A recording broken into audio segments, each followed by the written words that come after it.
Hi, this is doctor Sravanthi, your dental expert. ఇవాళ topic వచ్చేసి pregnancy పీరియడ్లో డెంటల్ ప్రాబ్లమ్స్ ఎలాంటివి ఫేస్ చేస్తూ ఉంటారు, దానికి మనం ఎలాంటి ప్రికాషన్స్ తీసుకోవాలో ఈ వీడియోలో చూద్దాం. సో ఫస్ట్ థింగ్, మీకు ప్రెగ్నెన్సీ కన్ఫర్మ్ అయినప్పుడు స్లోగా ఏమవుతుంది, హార్మోనల్ చేంజెస్ బాడీలో జరుగుతాయి. Progesterone and estrogen hormonal levels అనేవి ఇంక్రీజ్ అవుతాయి. హార్మోనల్ లెవెల్స్ ఇంక్రీజ్ అయినప్పుడు మెయిన్గా ఏం జరుగుతుంది అంటే చిగుర్లులోకి నుంచి రక్తం రావడం కానీ, చిగుర్లు ఉబ్బడం కానీ, వాయడం కానీ జరుగుతూ ఉంటుంది. సో ఇలాంటిది మీరు గమనిస్తే ఖచ్చితంగా డెంటిస్ట్ని విజిట్ అవ్వండి. మీకు అక్కడ dentist teeth cleaning doctor total teeth cleaning చేస్తే మీకు అక్కడ ఇన్ఫ్లమేషన్ కానీ, బ్యాక్టీరియా ఫార్మేషన్ కానీ జరగదు. ఇన్ కేసు మీరు అలానే వదిలేశారనుకోండి, ఆ బ్లీడింగ్ రావడం, పంటి చుట్టూతో గార పెట్టుకోవడం ఇలాంటిది ఉండడం వల్ల అండ్ చుట్టూతో ఉన్న బోన్ కూడా లాస్ అవుతుంది. దీనివల్ల పన్ను కూడా లూజ్ అయ్యే అవకాశం ఎక్కువగా ఉంటుంది. సో మీరు ఫస్ట్ ఇలాంటి ప్రాబ్లం కానీ, పంటి చుట్టూతో గార పట్టడం కానీ, వాయడం కానీ జరిగితే ఫస్ట్ డెంటిస్ట్ని విజిట్ అవ్వండి.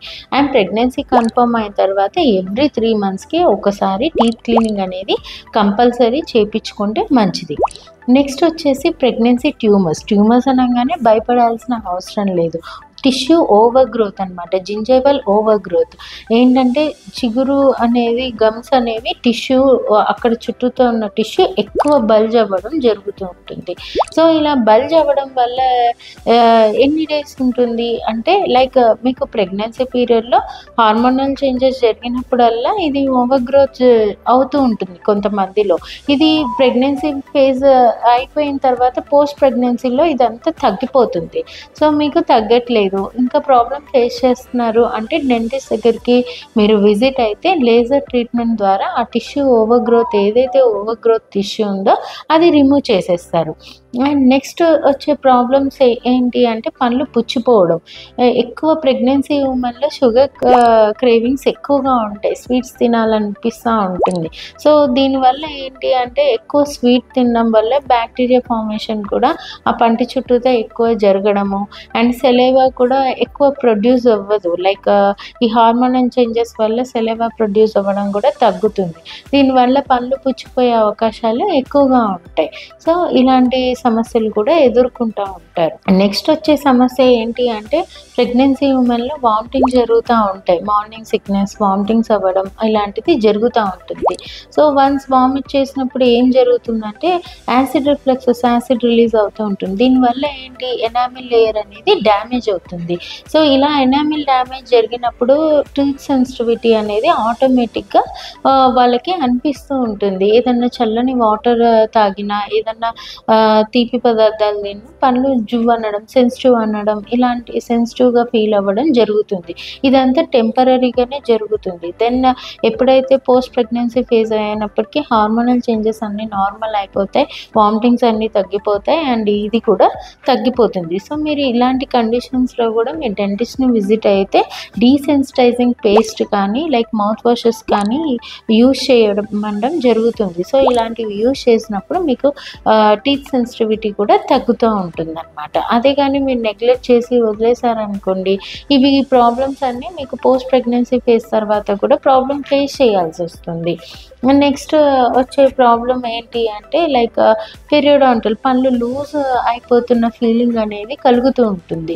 సో పళ్ళు లూజ్ అయిపోయిన ఫీలింగ్ అనేది ఇది నార్మల్ లిగ్మెంట్స్ లూజ్ అయినట్టు, ఇలాంటివి కామన్ ప్రాబ్లం అనమాట. ఇవన్నీ దేనివల్ల వస్తాయి అంటే మనకి హార్మోనల్ లెవెల్స్ ఇంక్రీజ్ అయినప్పుడు, progesterone and estrogen hormonal levels increase అయినప్పుడు ఇలాంటివి మీరు జరుగుతూ ఉంటాయి. సో దీన్ని మీరు డెంటిస్ట్ అనేది ఖచ్చితంగా కన్సల్ట్ అయ్యి ప్రికాషన్స్ ఎలా తీసుకోవాలి అంటే డెంటిస్ట్ని విజిట్ అయ్యి ఎవ్రీ 3 monthsకి క్లీన్ చేసుకోవడం అండ్ స్కేలింగ్ చేయించుకోవడం. నెక్స్ట్ ఫుడ్ హ్యాబిట్స్ కూడా మీరు హెల్తీ ఫుడ్, బ్యాలెన్స్డ్ డైట్ తినడం, vitamin D and calcium rich foods తినడము అండ్ ఇలాంటివి తీసుకోవడం వల్ల బేబీ బోన్ ఫార్మేషన్ బాగుంటుంది. అట్ ద సేమ్ టైం మీ టీత్ కూడా హెల్తీగా ఉంటుంది.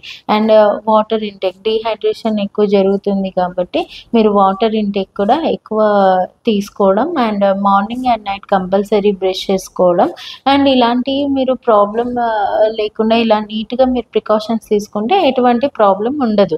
బట్ ఇవి నార్మల్ చిన్న సమస్యే కదా అని మీరు నెగ్లెక్ట్ చేస్తే ఇవి ప్రెగ్నెన్సీ కాకుండా ప్రెగ్నెన్సీ పీరియడ్ తర్వాత కూడా మీకు డెంటల్ ఇష్యూస్ వస్తూనే ఉంటాయి.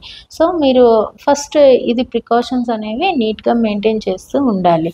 And hope you like this video అండి. Thank you so much. మీకు ఏమైనా డౌట్స్ ఉన్నా ఏదన్నా ఉన్నా కమెంట్ సెషన్లో కమెంట్ చేయొచ్చు.